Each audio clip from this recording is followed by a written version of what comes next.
Watu mbona hawana huruma? Kwa hiyo unataka kuniambia toka tulivyokutana jana kazi hujapata na pakukaa hujapata? Tume. Unatia huruma. Sasa sikia mdogo wangu. Mimi nina nia njema na wewe. Sawa? Yaani umenisikitisha. Nilikuwa nataka nikusaidie. Sawa? Naomba nikupeleke nyumbani kwangu, afu mambo mengine yatafuata baadaye. Hapana dadangu, niache tu. Usiogope, mimi nataka nikusaidie. Nataka tu kukusaidia mdogo wangu, maana haisee, unasikitisha sana. Please, naomba unisikilize. Mimi nina nia njema na wewe, sawa? Usiogope, mimi nina nia njema, yani mimi ni mtu mzuri tofauti na ulivyoniona jana, sawa? Mimi nina nia kukusaidia. Sawa mdogo wangu? Na nia kukusaidia sana.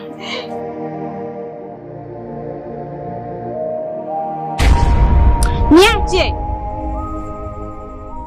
Subira. Kwa nini unifanyia hivi? Naomba unielewe basi, hata kidogo, japo kidogo tu. Subira, mimi nakupenda mamangu. Nakuhitaji. Wewe ndo mwanamke wa maisha yangu. Nielewe tu, japo kidogo tu. Nakuelewa. Ndakushima. Ndakushima chane. Please, naomba basi unielewe. Hata thurusi. Kwa nini unataka kunielewa mamangu? Sikupendi, sikutaki. Mugabu, sikupendi. Alafu sikia. Ole wako, uje umegonga mageti. Kitacho kukuta, yaani haki ya Mungu, utakuja kujuta.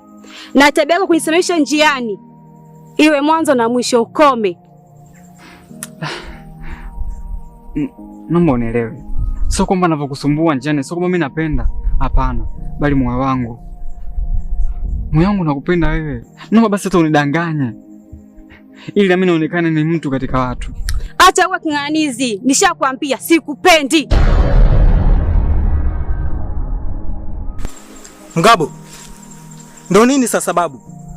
Kila siku nakwambia mapenzi, wewe unaforce tu mapenzi. Kwa nini usitafute kazi? Tafuta kazi mwanangu.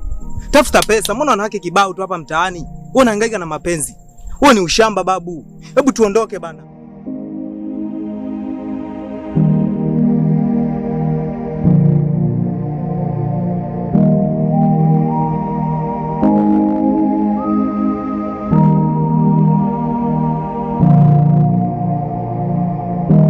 Baba, karibu sana. Bahati mbaya mimi nilikuwa kazini. Wafu una tabia mbaya. Kwa nini kunipigia simu baba mkuu? Naitaka nikufanyie surprise. Ukirudi kazini unikunje. Baba bana, karibu sana. Sawa. Lakini nikwambie kitu baba. Yaani ndio wengi ndani umeshangaa.